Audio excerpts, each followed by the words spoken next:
এই দেশে এই 24-এর গণ অভ্যুত্থানের পূর্বে আওয়ামী লীগ এবং বিএনপি দুটো মেজর পলিটিক্যাল পার্টি ছিল।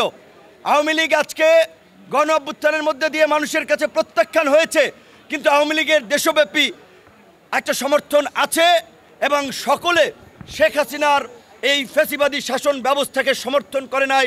পরিস্থিতির কারণে হয়তো দল করেছে, কিন্তু এলাকায় মানুষের উপরে কোনো ধরনের জুলুম নির্যাতন চালায় নাই।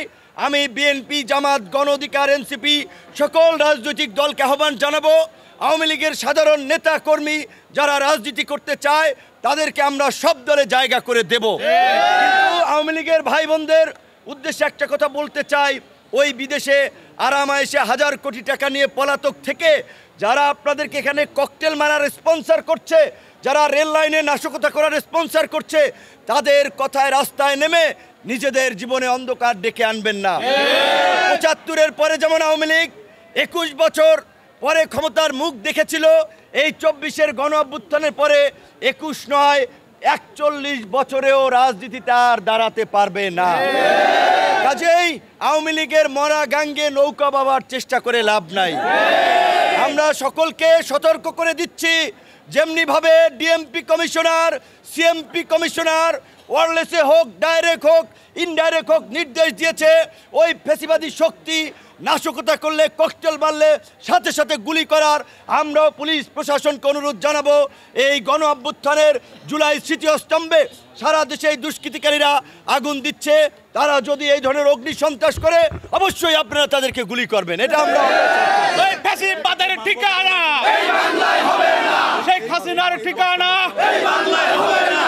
এটার জন্য কি আন্দোলন ছিল? এটা কি মানবাধিকার লঙ্ঘন হয়ে গেল না কথাটা?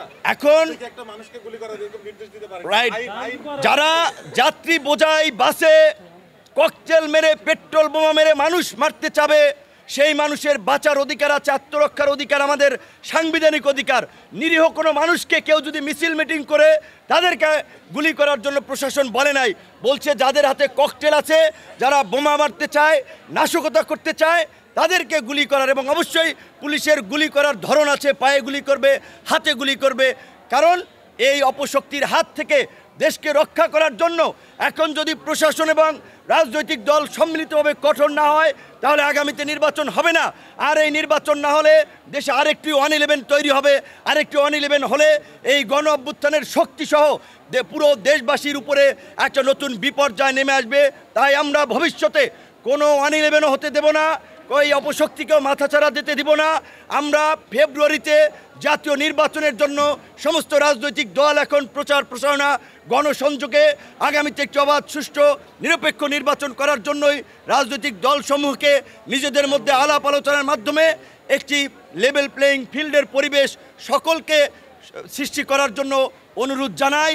এবং অপশক্তির সাথে কোনো আপোষ নয়, এই পরিষ্কার বাক্য আগামী নির্বাচনের আগে আমরা সকল রাজনৈতিক দলের কাছ থেকে শুনতে চাই। যারা ওই ফ্যাসিবাদকে তোষণ করে ফ্যাসিবাদের সমর্থন নিয়ে ক্ষমতায় যেতে চায়, তাদের পরিণতি ওই ফ্যাসিস্টদের মতো হবে।